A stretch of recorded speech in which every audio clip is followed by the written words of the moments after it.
కర్ణాటకలో అవేరి డిస్టిక్లో రణబేనూర్ అనే ఒక ఊరిలో రాకేష్ అనే ఒక అబ్బాయి జాబ్ చేస్తూ ఉండేవాడు.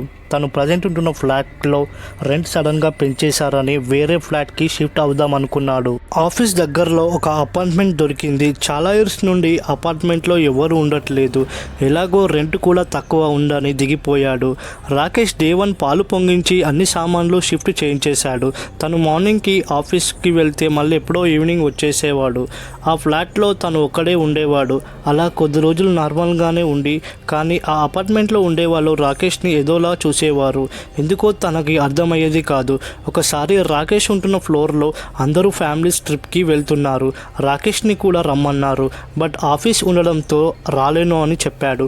ఆ ఫ్లోర్లో రాకేష్ తప్ప ఇంకెవరూ లేరు. ఎప్పటిలాగానే రాకేష్ ఆఫీస్ నుండి ఇంటికి వచ్చేసరికి 9 అయింది. ఫ్రెషప్ అయిపోయి కాసేపు టీవీ చూసి పడుకోవడానికి రెడీ అయ్యాడు రాకేష్. ఎప్పుడు పడుకున్నా ఇంకో బెడ్రూమ్లో లైట్ ఆన్ చేసి పడుకుంటాడు. ఆ రోజు కూడా అలానే పడుకున్నాడు రాకేష్. పడుకున్న రూమ్లో ఒక పెద్ద మిర్రర్ ఉంటుంది. రాకేష్ పడుకున్నాడు. సడన్గా ఎందుకో ఎవరు పిలిచినట్టు అనిపించి లేచాడు. లేచి చూస్తే ఎవరూ లేరు.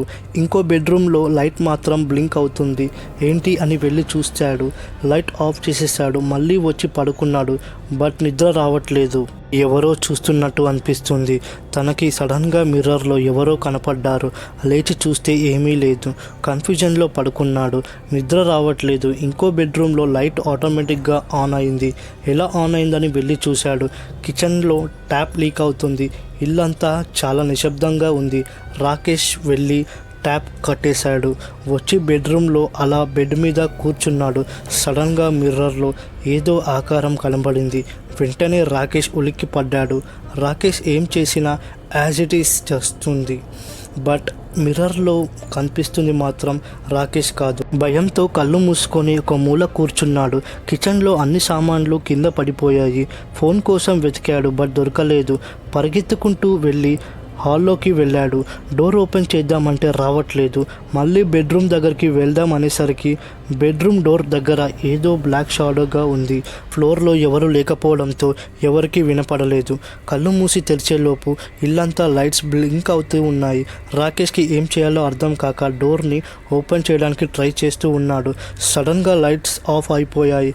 రాకేష్ పక్కన లైటర్ని తీసుకొని అలా వెళ్తున్నాడు. ఎవరో ఉన్నట్టు ఉంది. ఇంట్లో అడుగులు నవ్వులు వస్తున్నాయి.